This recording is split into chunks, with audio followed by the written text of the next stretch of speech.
The Legend of Heroes Trails Beyond the Horizons finally made its way to the West recently, marking the first time in series history that every single Trails game has now been localized, allowing us to finally be caught up with Japanese audiences. But I'll be honest, this latest installment in the Calvados has left me feeling a bit mixed. After finishing the game, I let my thoughts on it digest for a while so that I could hopefully better articulate my opinion on this title. Which is exactly what we'll be taking a look at today. Is Trails Beyond the Horizons a worthy follow-up to the longest and most interconnected JRPG series ever? Let's find out. Like in my previous videos, this review will already assume that you're somewhat familiar with the Trails series, and of course when I get to the story section of this video it will be followed by a spoiler warning for the second act onwards. Similar to entries like Sky the Third or Reverie, Horizons is initially presented as the end of the Calvados, bringing in other protagonists alongside Van himself, allowing the player to get a better idea of how this all fits into the overarching world of Zamoria. Let's start things off by talking about what is by far the greatest aspect of Horizons, that being its gameplay, or more specifically, how well combat has been refined in this installment. I remember in Daybreak 1 being impressed by its unique blend of turn-based and action RPG elements, but felt like it could be better iterated upon when it comes to how it was executed back then. To be more specific, I'm referring to the action RPG moments and how you can dodge, roll and attack in real time. Trails Beyond the Horizons adds in even more meters to build up, as well as the ability to use this bullet time style slow motion effect to better get the advantage on foes. On the turn-based side of things, despite technically being older than First Chapter's remake, which very much took inspiration from Daybreak's combat, I found that there's a lot more features in Horizons when it comes to how you approach battles.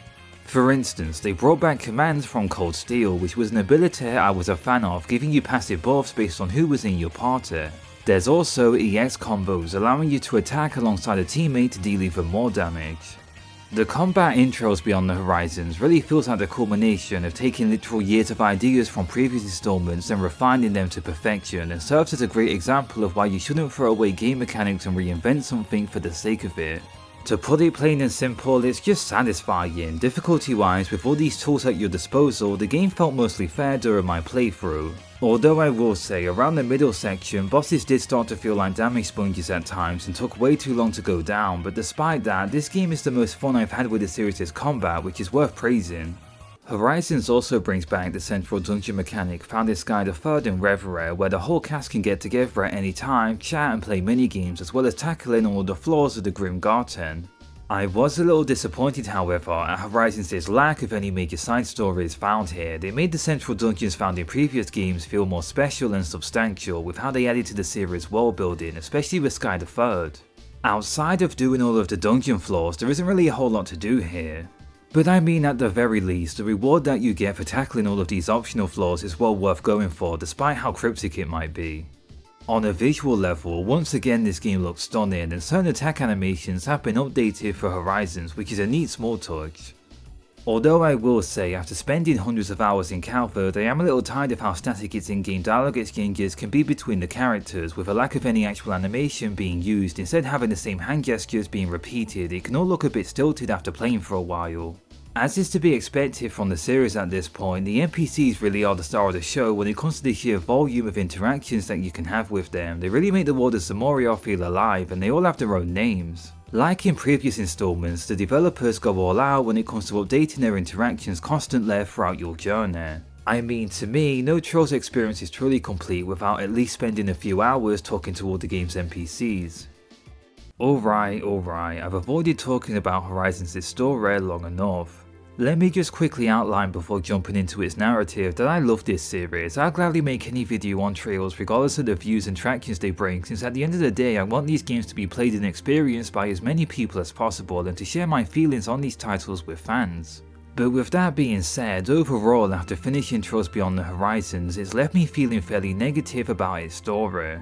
Last year I outlined many of the questionable writing choices the team went with when making Daybreak 2, like its Groundhog Day inspired premise which just acted as a Deus Ex Machina, and its insistence on never killing off a single character, instead just bringing them back for whatever arbitrary reasons the writers can think of. Horizons already had a lot of heavy lifting to do in the narrative department off of the coattails of Daybreak 2 setup and questionable quality. For this review, I'm going to try and keep things short and sweet, instead going through each act individually, outlining the pros and cons of each one, as well as moments I found worth bringing up. This should also help with people who want to avoid spoilers. So starting off with Horizons' prologue, and it does an excellent task at gripping you in immediately. You have the whole "we're going into space" set piece, alongside its central mystery of all these characters coming together, like the Epstein Foundation, the Calvin Intelligence Division, and even President Graham himself shows up. The why behind it all, alongside there being an arms race to get into space as quickly as possible, only left me constantly speculating as to what is Calver's goal here. There's also the added flair of Horizons, bringing back as well as updating fan favourite characters like Kevin, Altina, Rean, and one of my personal favourites, Rufus. It all feels like such an narrative payoff for long-time fans to get to see them again after spending so long in the Calver arc. On top of that, Ouroboros is back, with the teaser their grand plan also being implied in the game's opening. In terms of beginning prologues, Horizons is up there with the best in the series for doing everything a JRPG should do narrative-led to keep you invested. The fact that there's going to be an expedition into space with all these other factors connecting into it in just 3 days alone is enough to keep the audience speculating on what this could possibly mean. It's such a brilliant narrative hook. My only real complaint here, which will be more evident as we move on, is that this prologue almost feels too good. It blows through a lot of its material early on, which in retrospect might be why later acts start to feel a little barren and padded because of it. Anyway, like Reverie and Daybreak 2, Horizon splits each act into multiple routes, having you playing as 3 different protagonists with Van, Kevin and Rean as you see their unique perspectives throughout the story. We'll get into each one in due time, but Route 1 for Van starts off fairly typical for a day in the life of Edith. It's nice seeing all of Arcry's solutions together here, unlike how it was in Daybreak 2 where they were all segmented between chapters. I also like how Edith is once again expanded on, allowing you to explore downtown with the Sharding District. This has to be the single most biggest location in the series at this point. But man, is this act long. I feel like between its side quests and optional content, it alone took me 24 hours to get through, you know, the same amount of in-universe time this act is supposed to take place between. But despite that, it's not a bad act at all. I expected something like this going into Horizons, and if you're a fan of these characters, you'll enjoy seeing them again like I did. It's also nice how they bring Yoda back and have her join the team, with them elaborating more on her and Ix's backstory, aside of them just playing the villain role, since they seem like interesting characters back in the previous game. Act 2 of Horizons lets you play as Kevin and Rean as well as Van again. Now's probably the best time to give a spoiler warning from this point onwards. In all honesty, the rest of this video is going to be pretty spoiler heavy, so I can't really give a timestamp here. Alright, so Route 1 of Van feels almost identical to the previous act. Once again we're in Edith, despite exploring it how many times in the Calver arc at this point, and you really start to notice the game's pacing becoming dull here. At this point in the game, I was already starting to feel a bit burnt out with how we just spent an entire act dedicated to exploring Edith. But I mean, at least Izuna is here this time, she's always fun to have on screen. If you're not doing the side quests or exploring here, all this route really boils down to at this point are constant interactions between the cast speculating what the CID, the AD Cult and Operation Startaker is all about. Speaking of, man was the AD Cult such a boring plotline. I'll elaborate on why later on, but it just feels like we're repeating the same evil characters or under the influence of some other force, which Cold Steel and Azure already did, and I really wasn't a fan of it in those games. How convenient that all these evil characters weren't actually evil and are instead being controlled by some other substance or magic. Also, Ouroboros does their traditional trope of showing up and not saying what they're up to only to leave again, which granted is something the previous games all did, but it doesn't make it any less frustrating here. Alright, moving back on track, Route 1 for Van overall suffers from a lot of padding, but Rean's Route 1 is actually really good. Because Rean and his gang are foreigners to Calvert, being from Erebonia, we get a different perspective on the big arms race to get into space from the viewpoint of another nation. I have no complaints here. Seeing fan favourite characters together like Toa, Altina, Crow and Fee leads to some amazing moments, both light-hearted and serious. Getting to know why they were invited to Calvert to strengthen their own advanced technology in a battle against the very best of Erebonia's assault frames and pilots is something you could easily see real-world countries resolving to if they had this kind of technology. It's definitely corrupt, but in a way that feels well written, almost like some kind of social commentary. Rean's Route 1 is already way more interesting and better paced than the entirety of the first act and Van's route alone. It keeps things short and sweet, and events actually feel significant with them taking place on screen, which feels like actual world building moments that the series is known for. As for Kevin's Route 1, it starts off with a ton of intrigue, although I didn't appreciate the animators teasing Liboral and Erebonia being where he was visiting only to end up in Farbad. They were definitely trolling the audience here. Despite that though, you have Kevin, one of the best characters in the series, alongside Rufus, who is someone I would consider the best worst character in the series. Reverie really fleshed out his character. These two are already the perfect pair of anti-heroes, and their interactions together in the story further prove this. It's also nice seeing the picnic in front together again. My only real complaint for this route is that it opens up well enough, but only really gets interesting towards the end when you find out that Professor Hamilton was abusing some kind of holy relic, which is why Kevin and the Grousritters are after her. It's more of a setup route that elaborates more on certain events from Daybreak 1. This brings us on to Act 3 of the game, taking a look back at Van in his Route 2, and wow, we're back in Edith again, pretty much doing the exact same thing, investigating what's going on with the cult and the CID and all those other reasons to explore the city again. The only moment of note in this route is finding Iggs, who is no longer with Ouroboros, instead siding with these masked characters. Look, I'm gonna save you the bloat of me coming back to their real identities and just bring up who they actually are now, which is revealed in Van's Route 4. They're known as the Vestiges, another group to add into the mix. How many are there now? Whatever, the real punch to the face here is their actual identities. Does no one die in this series? Like, do we really need Melchior back? His arc was finished, not to mention all the other Armata members that I can't even remember the names of. Why did they bring back that one guy that no one remembers who died at the start of Daybreak 1 here? This is so pointless. I know Cold Steel 4 had a similar issue with its writing, but I can't stand when writers don't have the goal to just respect a character's death in a story. This is the second time Armata has just been resurrected since the end of Daybreak 1. It'd be like if they brought back Luve at some point. This just feels so manipulative, which was an issue I had with Daybreak 2's writing, with them never committing to any plot points as you could just rewind all the bad things from happening, or in this case revive characters that are supposed to be dead. Look, I don't care what logic there is behind them coming back, I'm not a fan of it, and it's a flaw I found the writing in this arc suffers from the most since it's used a lot and has resulted in it losing any kind of emotional impact on me. Alright, moving on. So Reen and Kevin's second routes here are basically two sides of the same coin, revealing the devices that Hamilton used to travel matter through time, with Kevin's part being almost identical to Reen's, but with the added bonus of the series finally confirming that yes, Nina Fenlair is the saint of the Septian Church.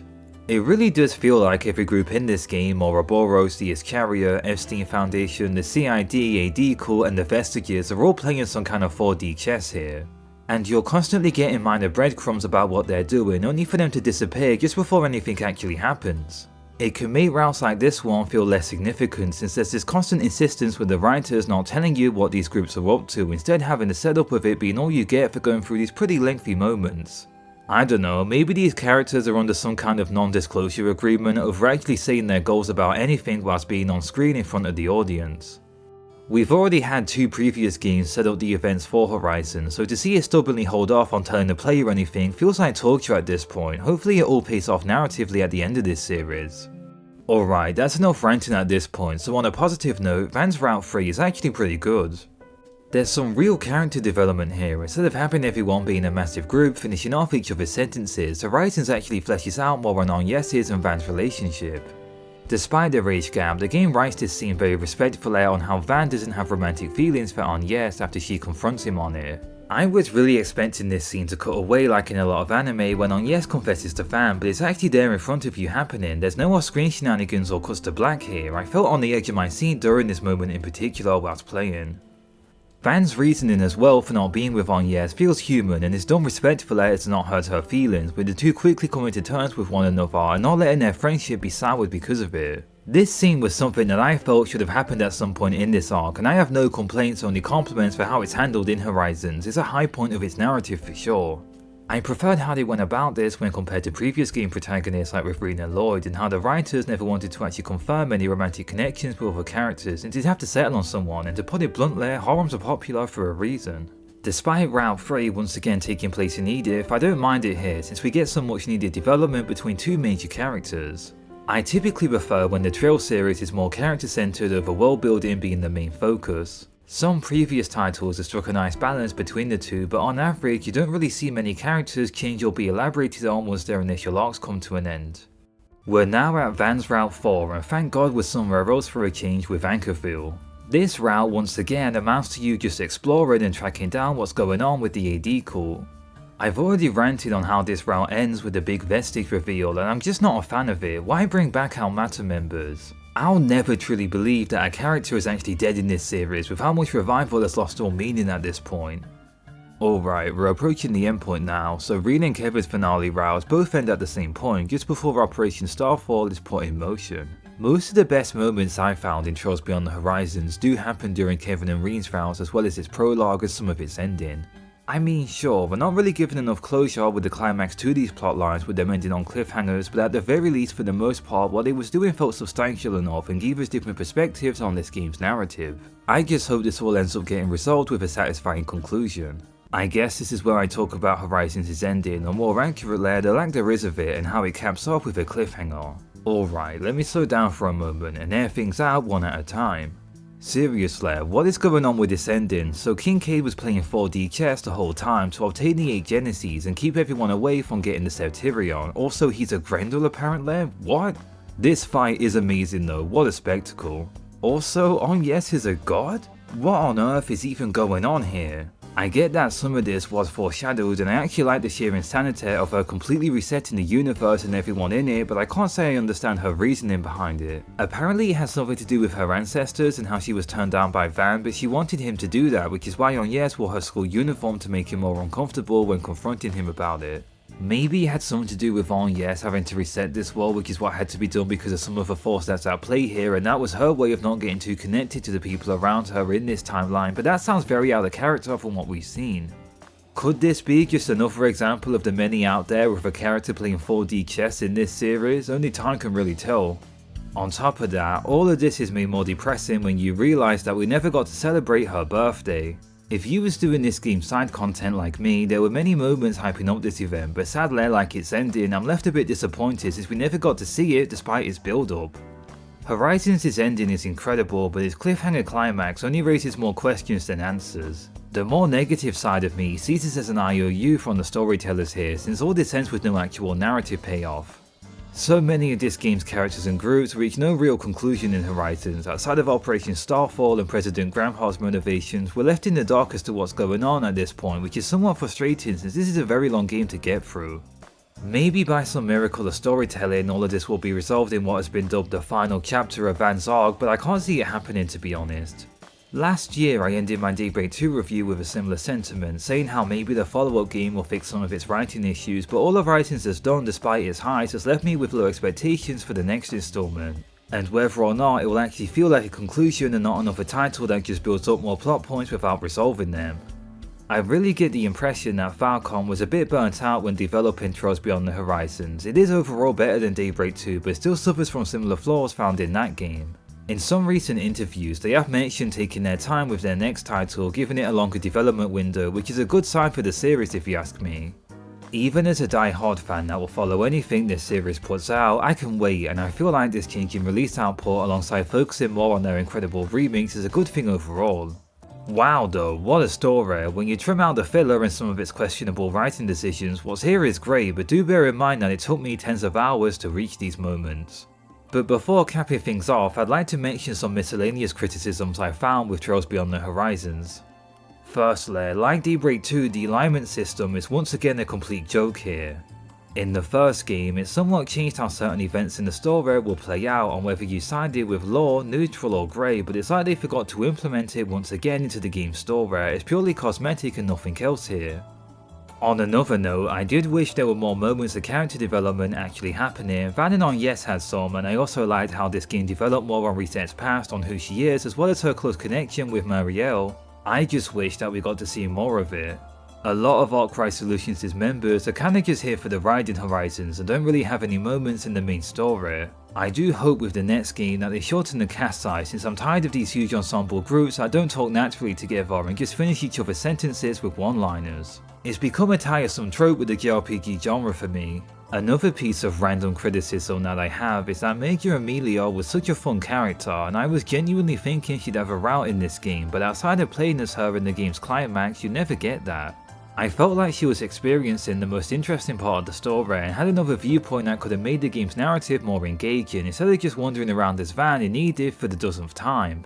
Alright, and for my final critique for Trails Beyond the Horizons, why was Ouroboros even here? Most of their interactions amount to nothing even happening outside of Campanella handing over the replica Genesis to Van. Even the optional scene that's unlocked for finishing the Grim Garden with the Grandmaster, you know, the most teased character in this series, is her telling you a few cryptic words about accepting your fate and that she looks forward to seeing us again. It's once again a tease for things to come, but man, I wish there was more to say about this scene. Alright, I think I've gone on about Trails Beyond the Horizons long enough in this review, so I'll end things off with this. Despite feeling mixed and uncertain of where this story is heading, these games will always mean a lot to me when it comes to what this series has already achieved. There really is no other development team out there more committed and daring to continue on with such a long running line of games like this one, and even if there are some bumps in the road, I'm still more than looking forward to seeing whatever comes next. As always, thank you so much for watching this video. Please feel free to let me know what your thoughts were on Trails Beyond the Horizons, and I hope you have a nice rest of your day. Be sure to like, comment, and subscribe.